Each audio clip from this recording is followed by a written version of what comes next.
All right, good evening, everyone. My name is Kimberly Akoris, and this is Aloha Friday for August 26th of 2022.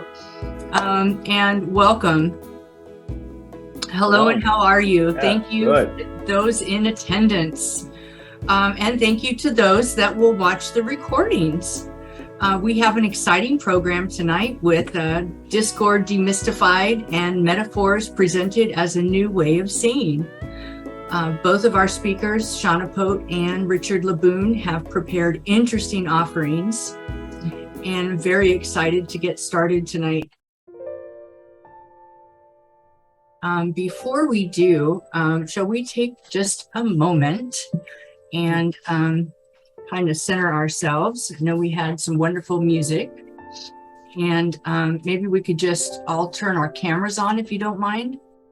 And we're going to turn our cameras on, and then we're going to close our eyes. How's that? But that way we can all kind of be with each other in the same space. So we're going to center ourselves. We're going to look at each other and know that we're here present. And then you can do this with your eyes open, your eyes sort of closed. And take a couple deep breaths in and feel your space and the presence around you and this wonderful group that we have that we're going to spend the next hour with.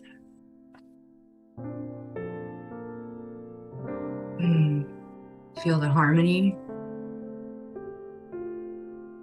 and the collaboration, and I feel the joy.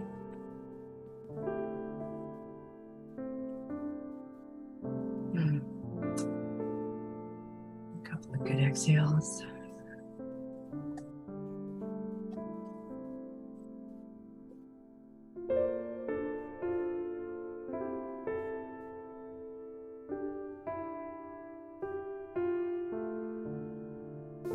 Maybe one more breath.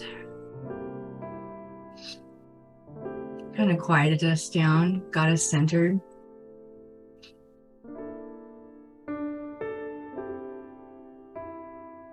You know, what's amazing is that during that entire time, the construction outside stopped, completely ceased. That was beautiful. I got complete silence, and I was completely present with all of you for that whole time. That was beautiful. Thank you. Thank you for that.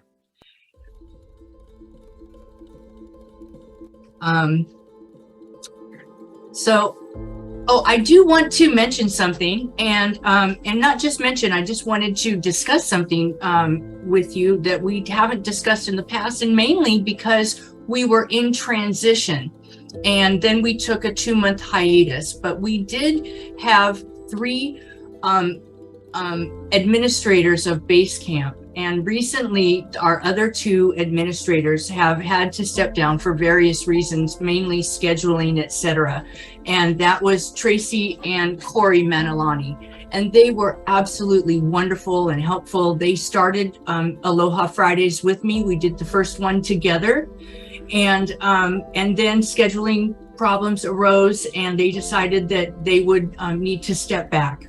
And that's what happened. And so now I'm handling base camp and its administration by myself, which is fine because it's actually not that much when you really, when it boils down to it.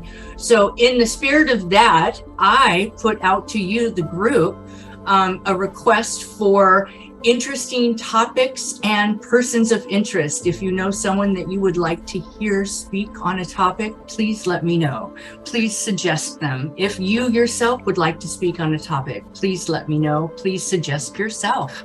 And I will definitely consider it and have you out amongst your peers. So we want to thank Corey and Tracy from the bottom of our hearts for all of their hard work. And thank you very much. And moving forward, we'll move to the next part of our program, which is Demystifying Discord with Shana Pote. Shana, I'm going to throw it over to you. LeBoon. Sure, LeBoon, got it. What is Discord, and why do we want to know about it? So Discord, way to get put on the spot. Discord is yet another opportunity to build communities. It originated out of the gaming space.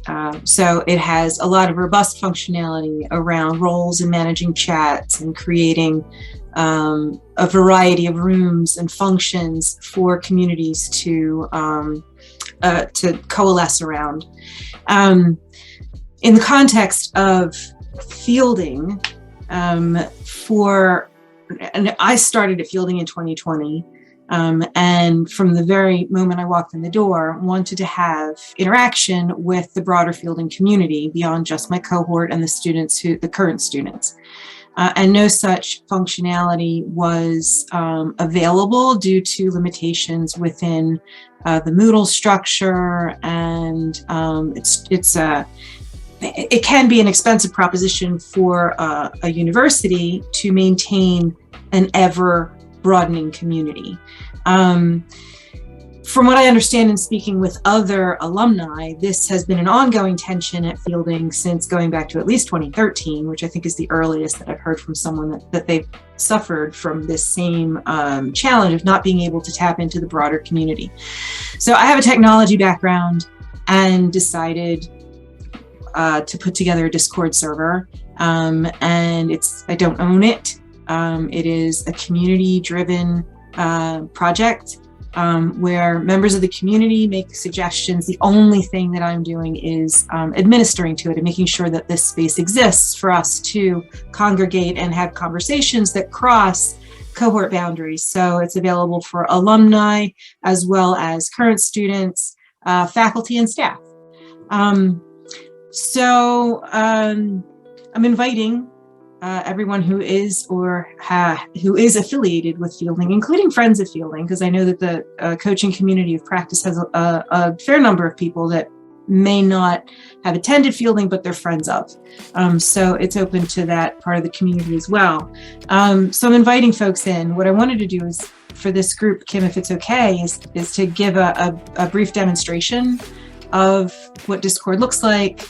And if anyone is interested in joining while we're talking about it, they can either drop their email in the chat so I can send an invitation, or for anyone who is viewing this after the fact, you can email me at my fielding email address, which is spote, it's SPOTE, at email.fielding.edu.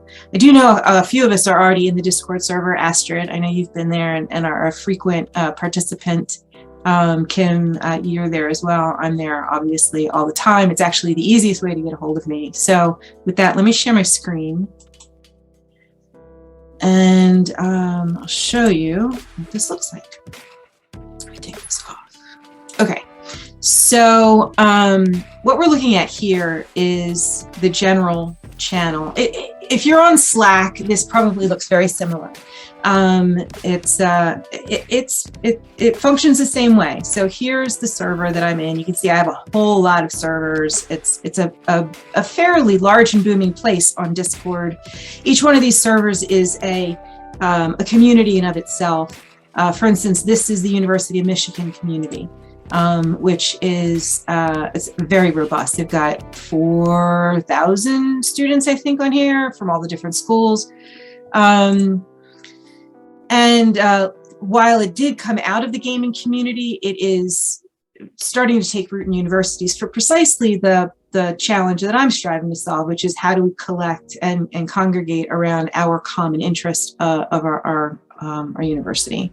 When you join through the link, the invitation, the only channels that you can see are welcome and rules, role requests, how to use Discord, help, announcements, and general. And that's on purpose, because the one thing that we benefit from is understanding who in our community can help at whichever stage we're in our journey. So one of the first things that you're encouraged to do when you join is to select a role emoji to get access to everything else. If you do decide to join, that's under this role request channel. These are called channels. These are called discussion categories. So general discussion, voice, milestone help, etc. In this role request channel, you select your highest level of affiliation with the school if you were a student. For instance, Astrid has already attained a certificate. We have a couple of students that have yet to either get a certificate or a master's. I have my master's. We've got some who are candidates, doctorates, etc. And then also we have faculty, staff, and friends of fielding. I know we have at least one friend and one faculty are frequently on here. The way you select your emojis down here at the bottom, you just match the icon with whichever one of these little ones are next to the role that you want to select. And then once you do that, then you get access to everything else that's in here. So there's a number of general discussion categories where we announce events. We'll post, for instance, one of the big issues with alumni is they never know when somebody is defending. When are they having their final oral review? It's only sent out to current students, but a lot of alumni would like to see those and support and participate, perhaps make connections. So what I've been taking on is announcing those events and scheduling them into this Discord server so everyone who wants to, who's a member, can choose to join.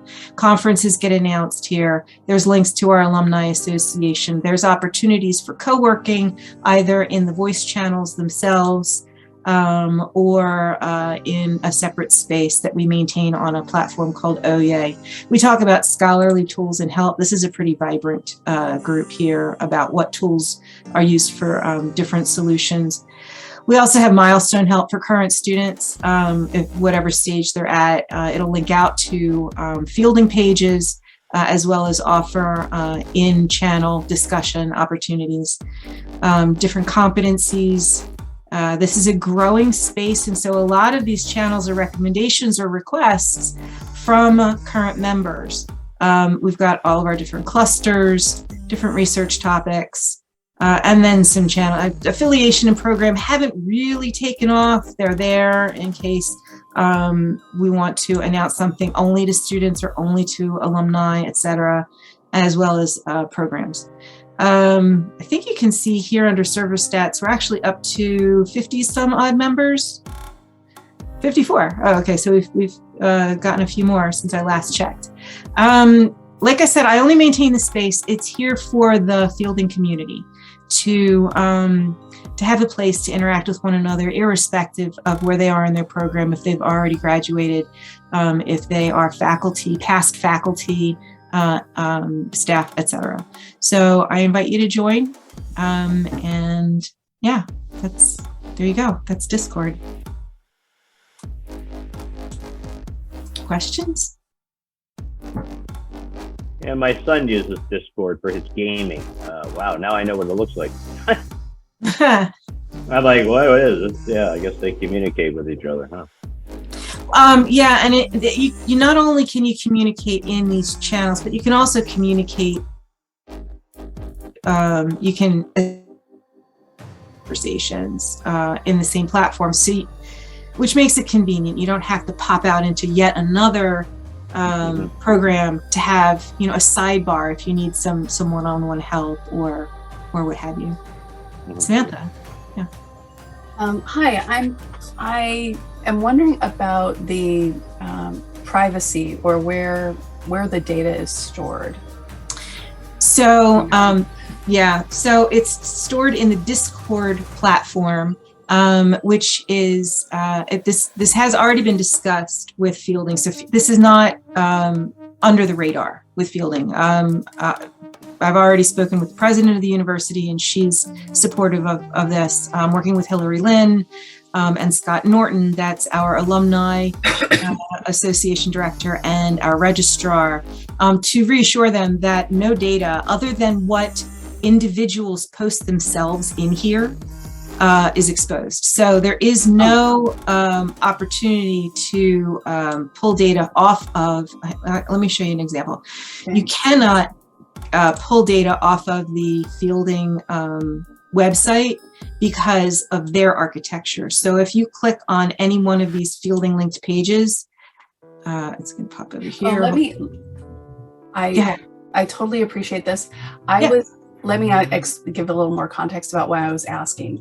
Sure. So as a coach, I have a client who uses Slack as a communications channel. And when you said this is like casual Slack, I was wondering about perhaps setting up a Discord server for my clients. This might be out of the purview of this session, but as a bounded communication channel for a client. But again, if it's out of purview, that's totally fine.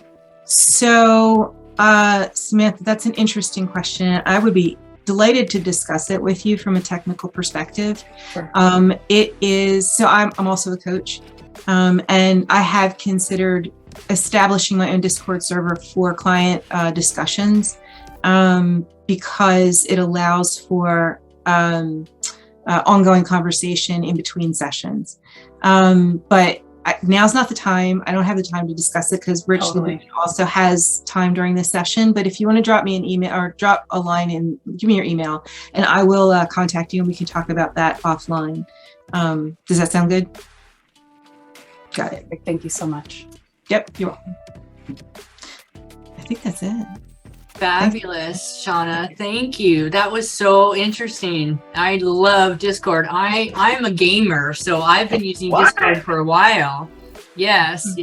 I would not. I've known you for years. You're a gamer too. I am. You know everything. what? I'll tell you. I have a gamer name and everything. So I'm the only one in the Fielding Discord server that is not Kimberly Akoris. I'm under my gamer name. So everyone goes, "Who is that? Who is that funny person there?"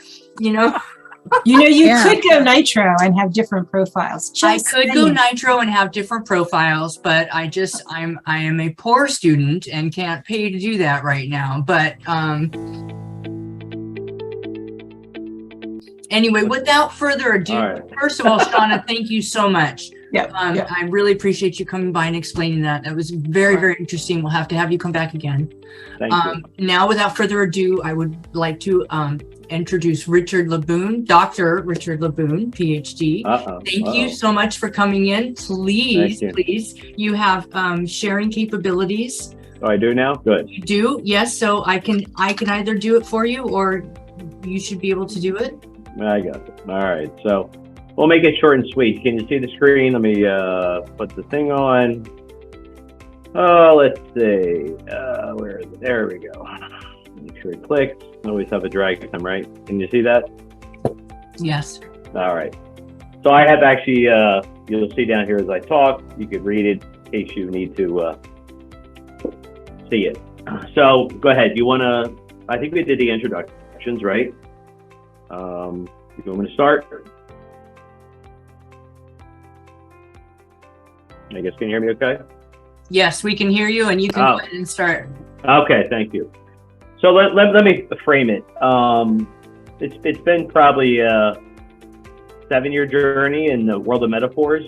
I don't think one starts their career looking for metaphors, but we all know what they are. We all kind of have an idea. So when I went on my journey, it started in one of my master's programs, and I had a class on images of organizations. Some people know that book. Anybody who's gone either through a PhD or maybe a organizational development course, you might have heard that. So as I said on my journey, and then I became a coach, I did go to Fielding. I am certified as a coach, PCC coach. And it really resonated out of my coaching practice. And one thing that I really stand firm or affirm to within Fielding is the ability to self-reflect. And I think any coach that does not, or that is in practice of coaching, should self-reflect. And so after every client session, I would self-reflect and even journal. And there sort of became a commonality. I began to see patterns. So the patterns were clients using language such as I feel like, it looks like, it seems like, or I feel like there's a weight on my shoulder, I'm in a dark tunnel. There's common images that we use as humans, but then each of us have our own nuances and different images that we try to make sense of. So I said, now this is interesting. Had no idea what it was, and just began researching. And from that practice of coaching, I said, I have to go on for a PhD. And out of that came metaphor coaching. And I was very fortunate. Some people may know David from Fielding. My chair happened to be Fred Steyer, if anybody knows Fred. Well, I didn't know, but what Fred knows, the universe brought me what I needed at the right time. Shana, I think early on, saw some of my early work. Kimberly was a part of that early work. I mean, just people have helped me get to here. And I've spent a lot of hours, great hours. So I still research myself, still practice. So let me take a step back what I mean. So as I started, we only have 10 slides, so just kind of give you some framework. So with metaphor coaching, it can be used as an entire methodology within a coaching session. It could be used within a coaching session. It could be used as a sort of one-off, but all of the process is under the guidance of the ICF coaching, competencies, creating awareness, presence, active listening. I'm not going to get into that, and this is just a quick webinar introduction to metaphor coaching. I will leave you with what I call the two bookends of what I mean by metaphor coaching. And we could have some great questions, maybe even test it with somebody, but more of a high level just to introduce. So that's kind of the background to where I've gotten here. I love this quote. Anybody knows Dr. Wayne Dyer? He was a great scholar in my opinion. If you change the way you look at things, the things you look at change. You see, we within change dynamics think that we have to change things in order for things to change. It's really the way we look at things. And all we know as coaching is it's all about perspective. Our perspective dictates how we both feel and think about things, which then influences how we make sense of things. So there's a sort of equation. So I am sort of a closet mathematics kind of person. I look at it, and life, I think, has a lot of equations. It's just, do we see them? Is there a process? Now, sometimes we can get tight to that. So I'm more of a, sort of middle way person. And we'll talk about that a little bit, what I mean by that within metaphor coaching, why it's different than some people might have heard plain language or symbolic modeling is a type of coaching, which uses David Grove's work, only using the client metaphors, or integral coaching out of Canada, which only the coach provides the metaphor. And I think what you miss is the co-creative process of coaching. And really core to me, it's all about co-creative. And that deals with social dynamics and social construct theory. So everything within metaphor coaching is not me making it up. This was my research topic in my dissertation. The research was profound. Anybody can pull up my dissertation. It's very, very fascinating what I found. It was a very interesting journey. And so it's all about social construct theory. So let me add two more theories.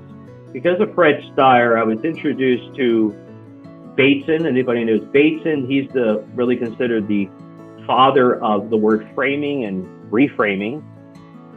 And then also David Shone.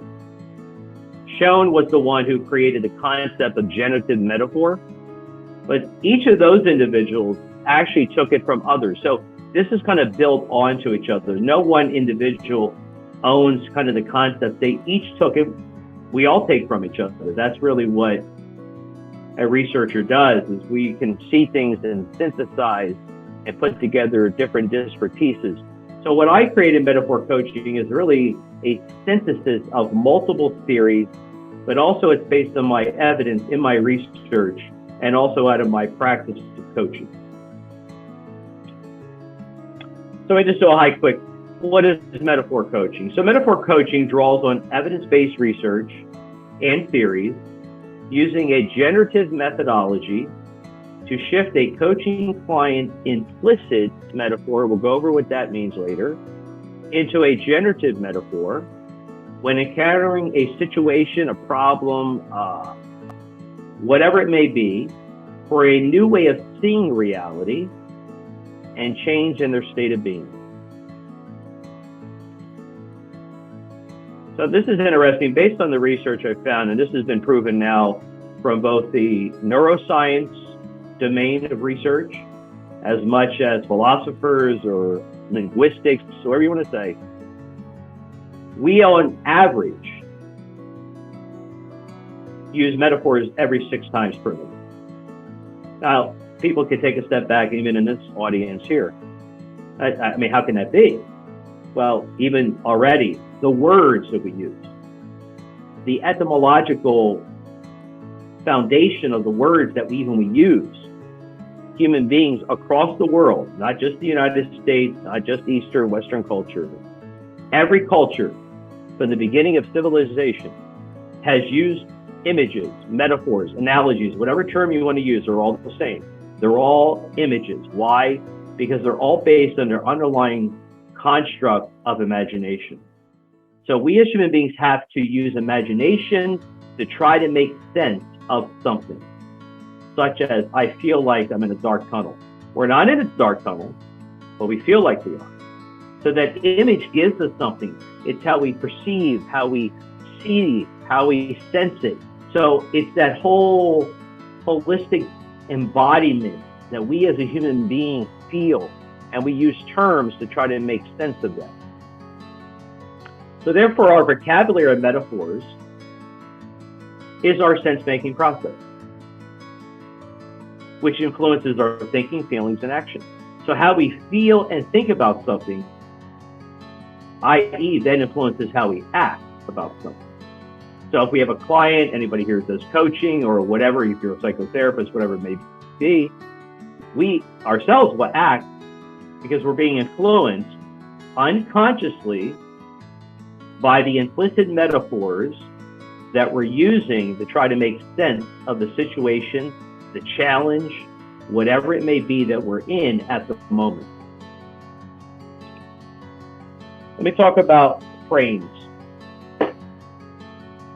So a frame is a way of seeing something, and reframing is a way of seeing it differently by changing its meaning or the context of it. Now that's important because frames, just like metaphors, metaphor is a frame. Metaphors are a way how we try to frame something or the way we see it. So we're using an image to frame it in a way to try to make sense of something. So therefore, frames like metaphors are implicit theories of reality. And this is the whole ontological perspective. That big term, just throw it here in the audience, is the ontological aspect is humans think they can know true reality. We can never know true reality. And that's an ontological perspective that each of us has. Some people think they can know reality. We can't. Science has been trying for thousands of years. Religion has tried it. Everyone's tried it, but we never can know true reality. So in order to make sense of it, we use language, images to try to help us make sense of it. But we can never know it. Now, some people think they know true reality. If they can bottle that and sell it, they'd be wealthy. So therefore, these are implicit theories of reality. Metaphors help us try to make sense implicitly. And what gets produced is both a model of an image and a certain perspective of reality. So think about it. Let's just take a step back on this. Each of us can look at the same picture, and each of us can see that picture completely different because we see it through different lenses, different perceptions, different backgrounds, different context. It's the same picture. And we walk away and say, oh, wasn't that area? And they say, well, I didn't see that. Well, it's the same thing if you understand when somebody sees a crime, you have witnesses. 10 witnesses will see the same crime differently. It's just reality. That's just how we work as human beings.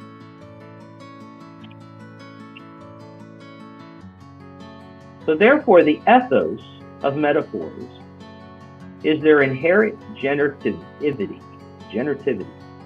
in creating images that frame reality through the power of imagination. What do we mean by that?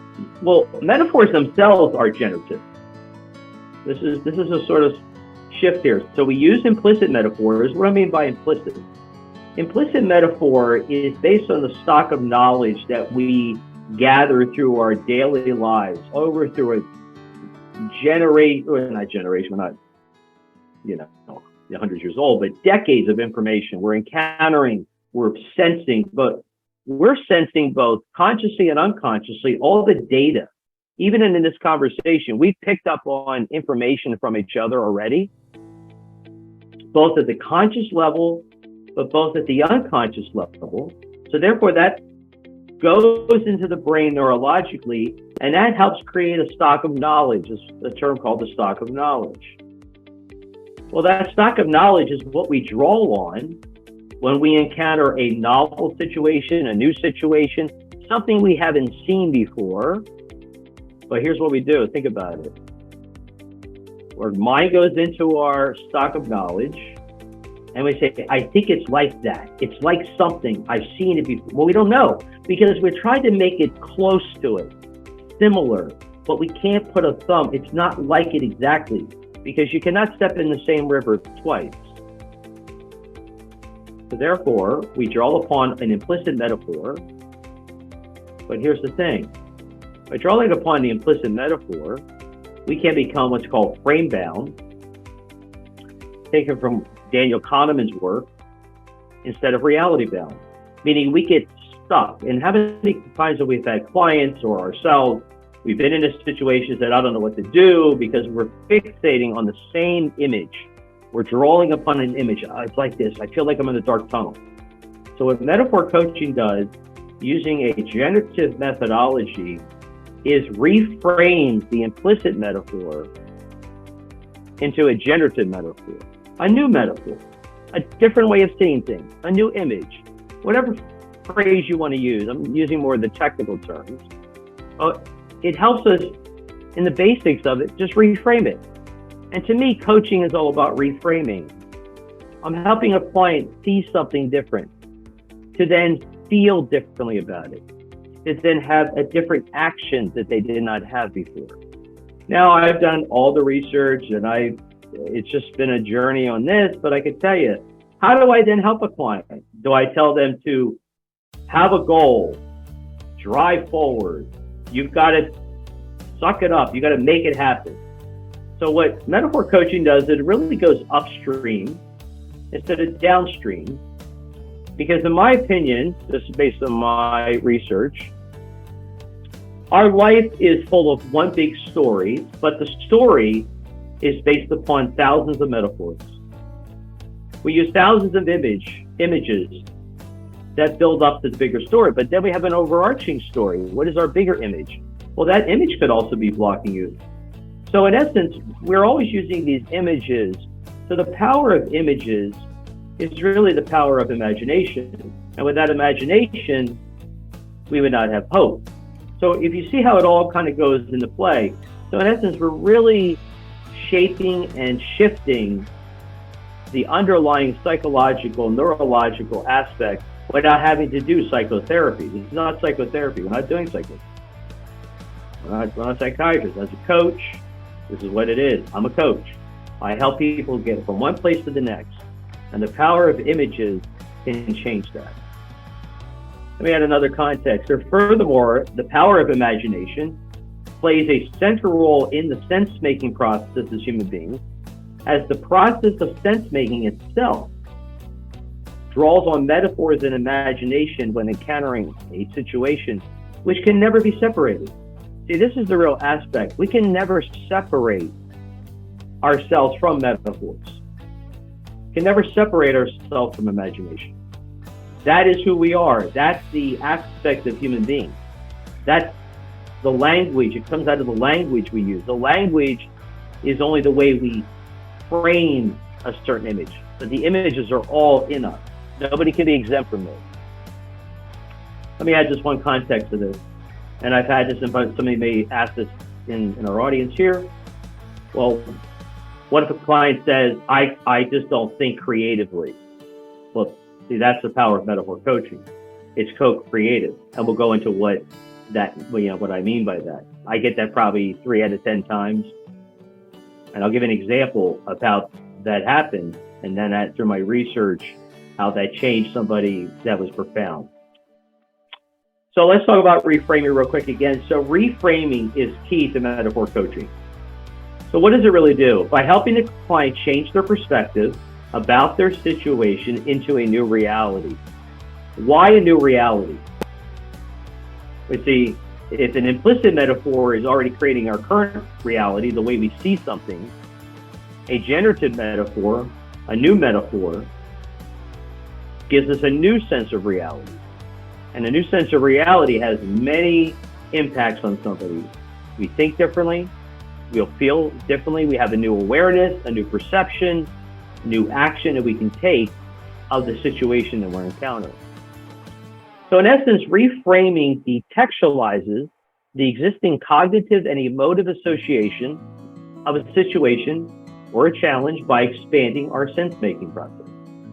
So there's always two things. We are both cognitive and emotive human beings. What do we mean? Well, we think and we feel. We say what we feel and we feel what we think. And there's that combination. We can't separate the two.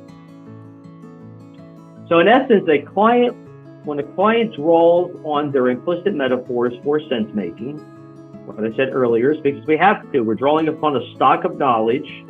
The process of reframing, though, changes the context of their situation. You see it differently through a new reality. But the situation doesn't change. It's the way we see the situation. And that's where some coaching, and there's a lot of great modalities, change the situation. Well, okay, I get that.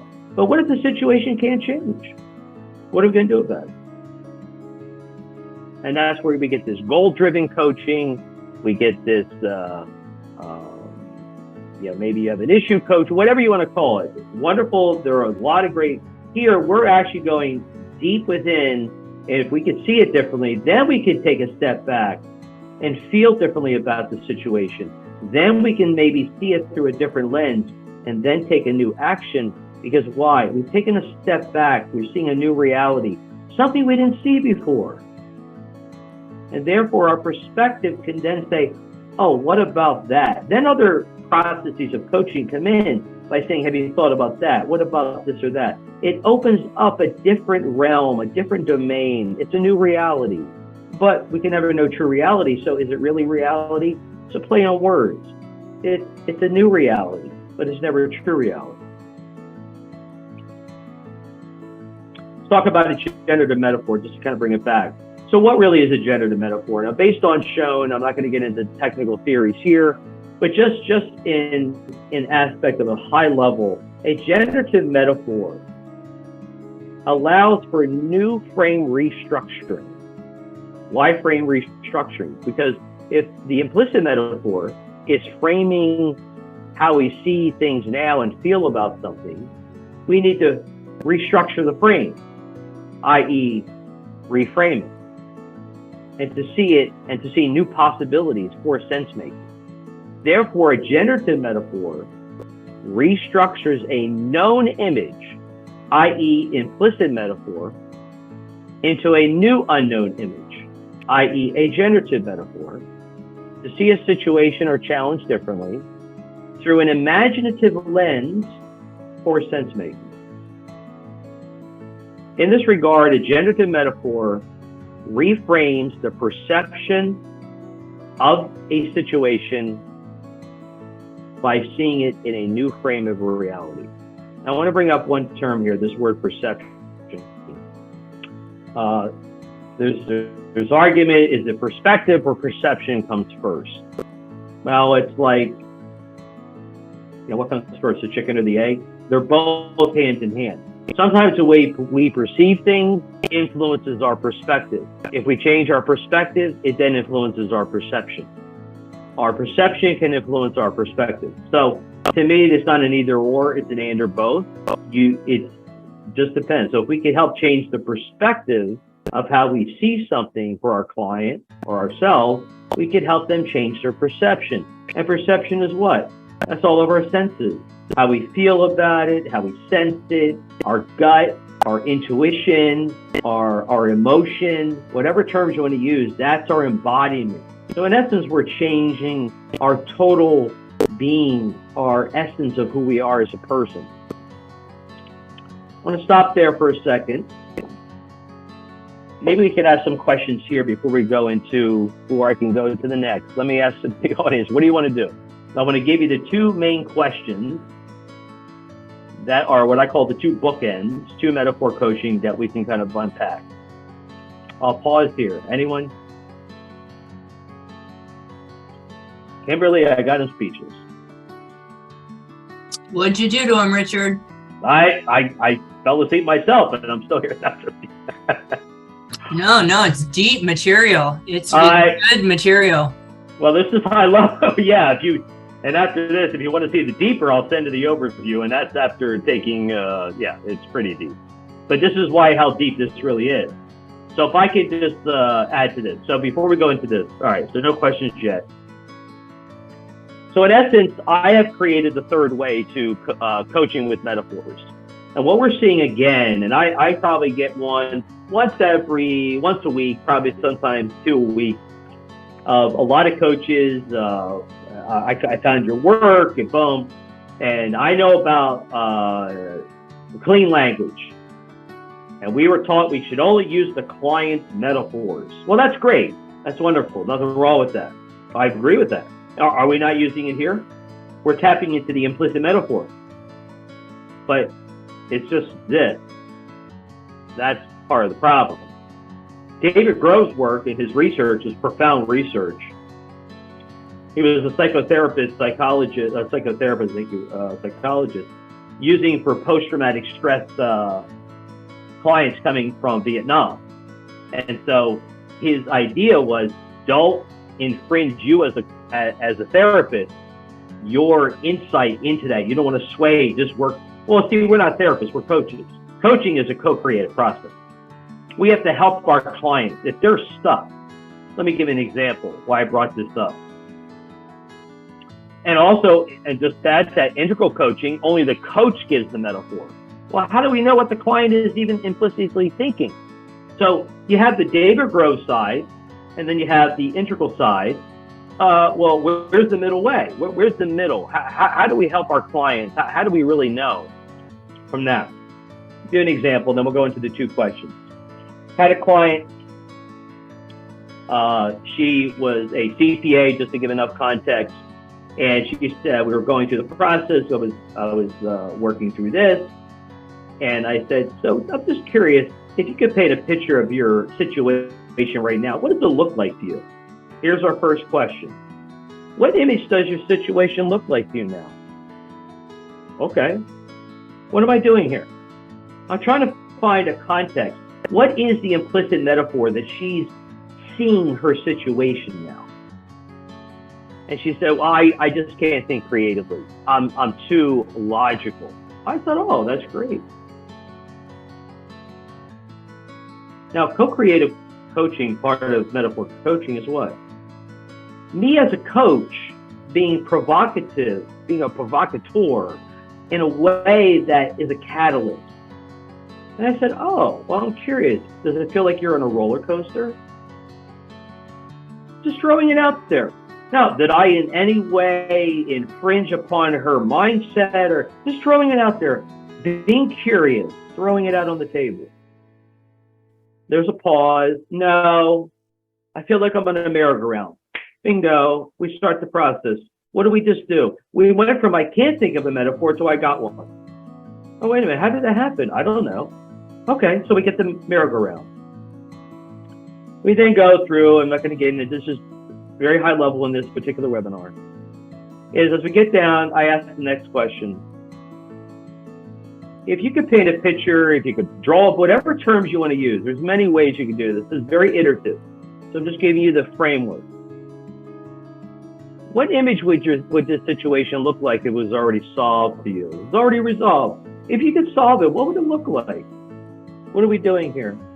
We're taking the implicit metaphor of the merry-go-round and shifting it to a generative metaphor. I don't know what the metaphor is. I have no idea what it could be.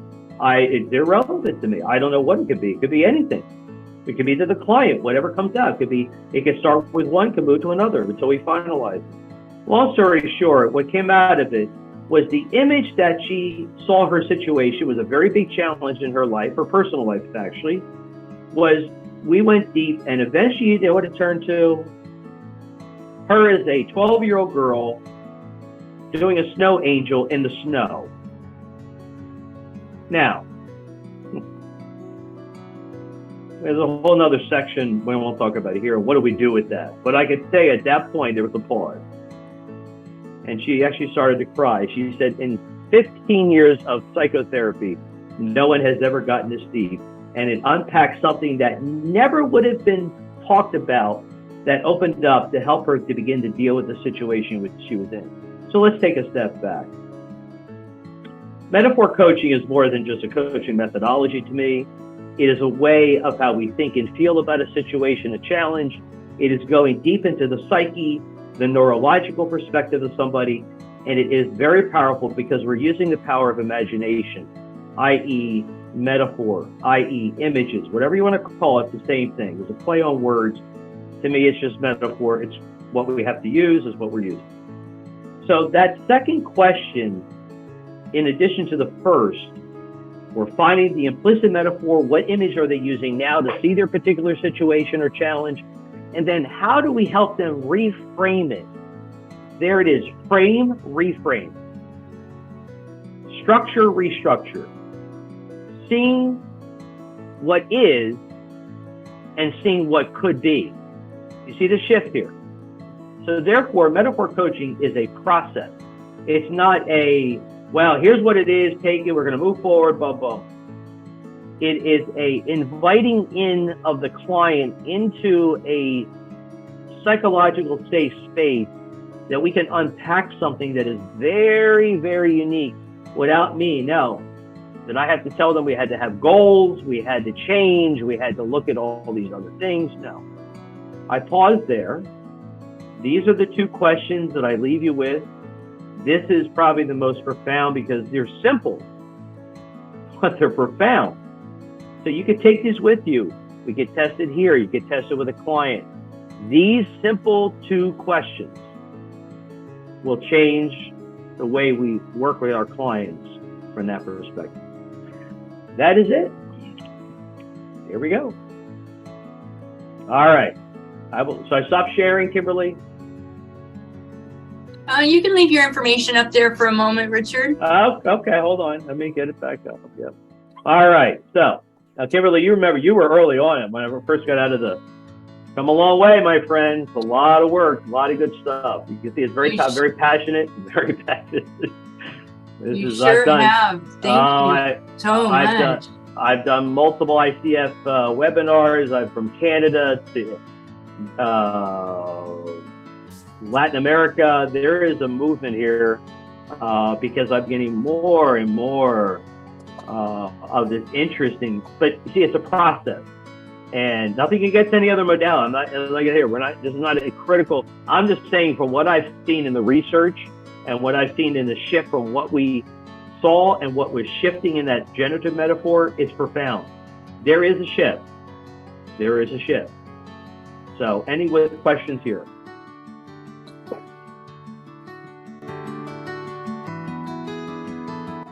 I had a question. It's actually just a background question. Yeah.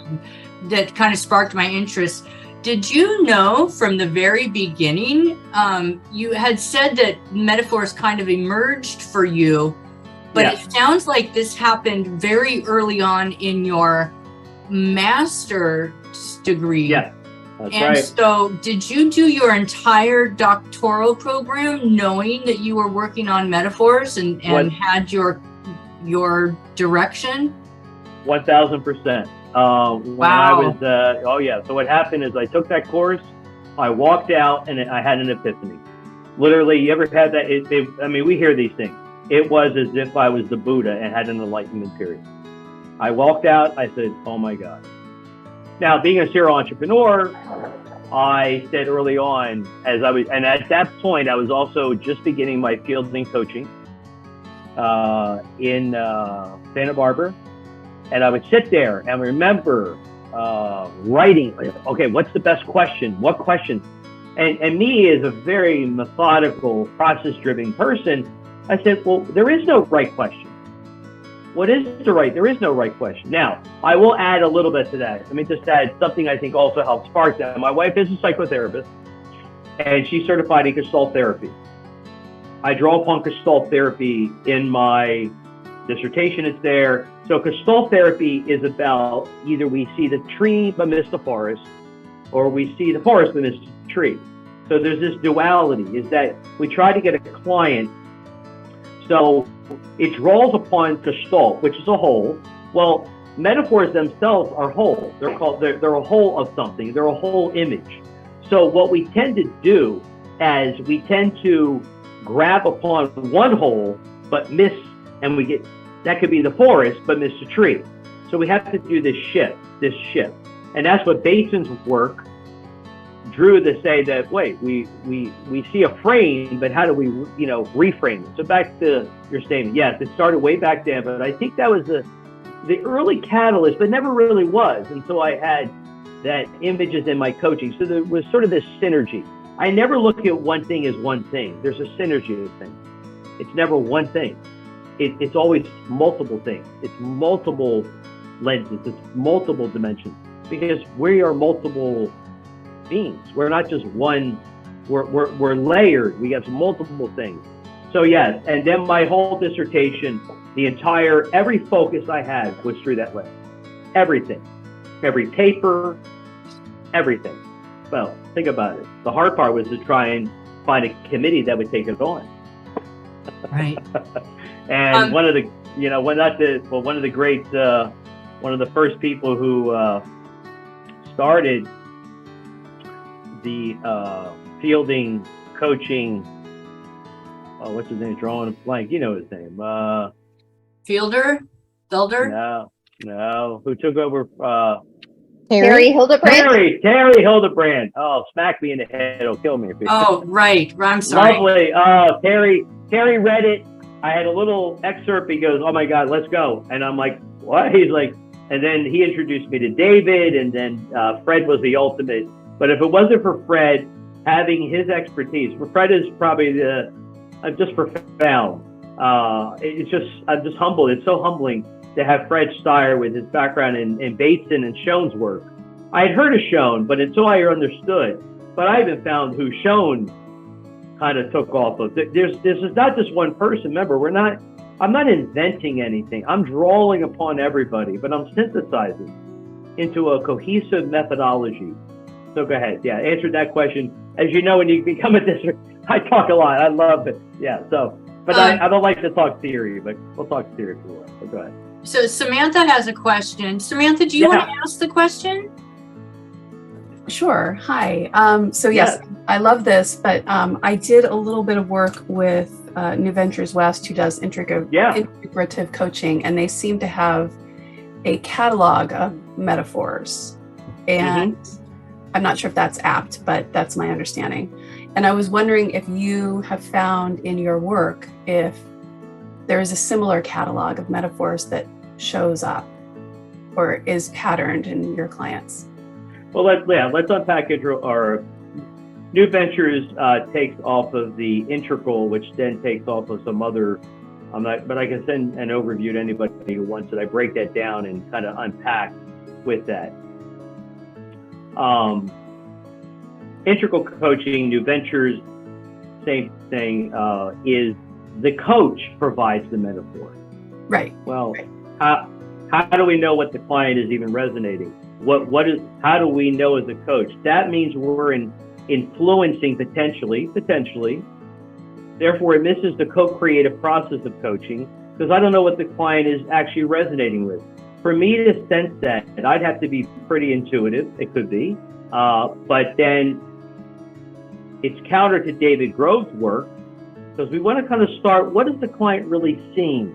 How do I know what they're seeing? I could be seeing it. Therefore, just like I said about the picture, I could see the picture completely different than they're seeing. So therefore, I am potentially influencing the client. Just to hold that. But back to your original question. There is many documentation on the research. They have tried to find common metaphors across the world. Well, it's both culturally contextual.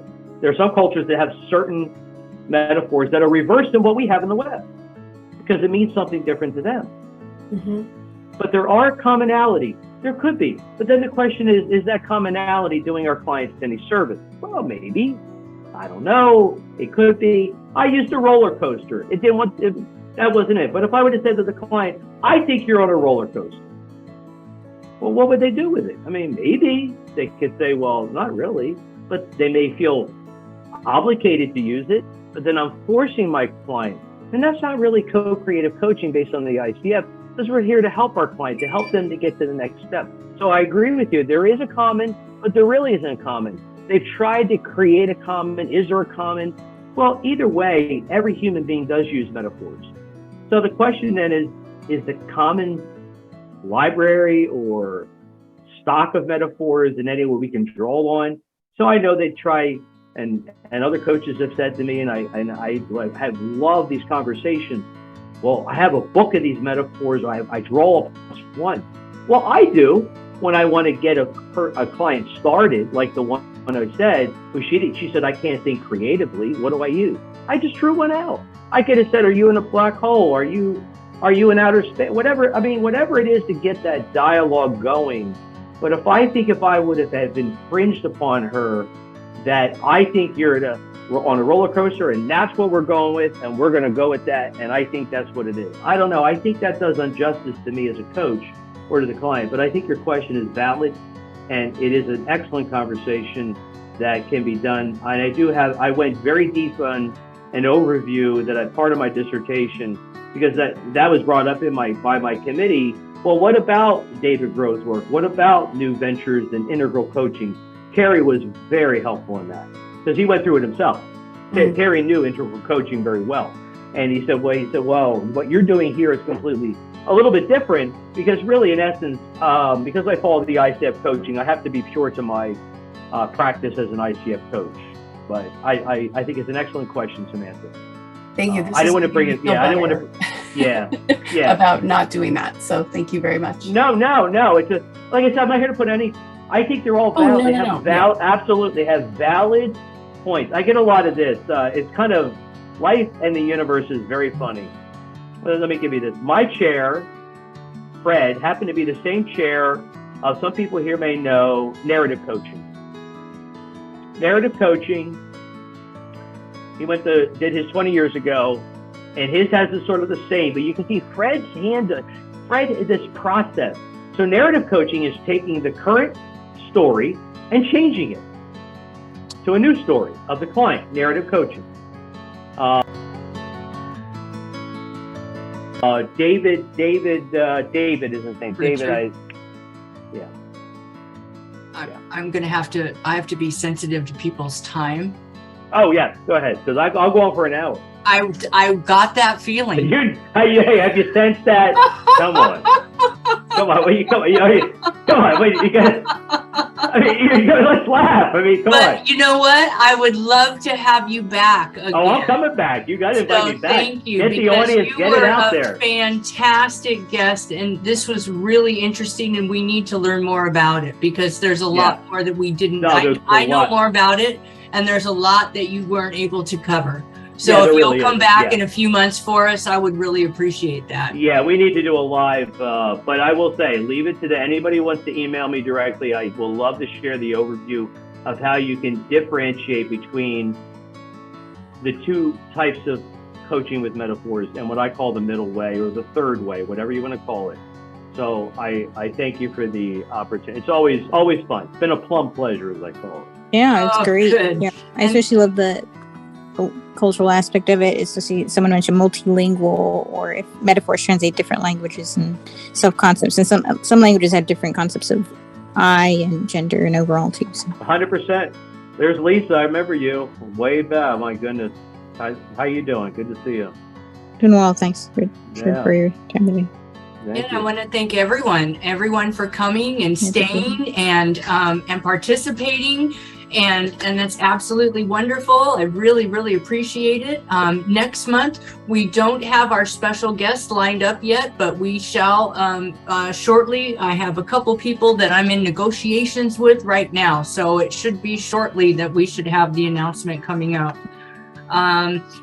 So it's 5:34, a little bit over our time. So to be sensitive to that, I'm going to go ahead and shut down now. I want to really thank Shana Pote and Dr. Richard LeBoon, PhD, for coming out today for Aloha Friday, and our guests for joining us, and you for watching the video. Have a wonderful Aloha Friday. Aloha. Thank you. Take care, guys. Thank you. Bye-bye. Aloha. Thanks, Kim and everyone.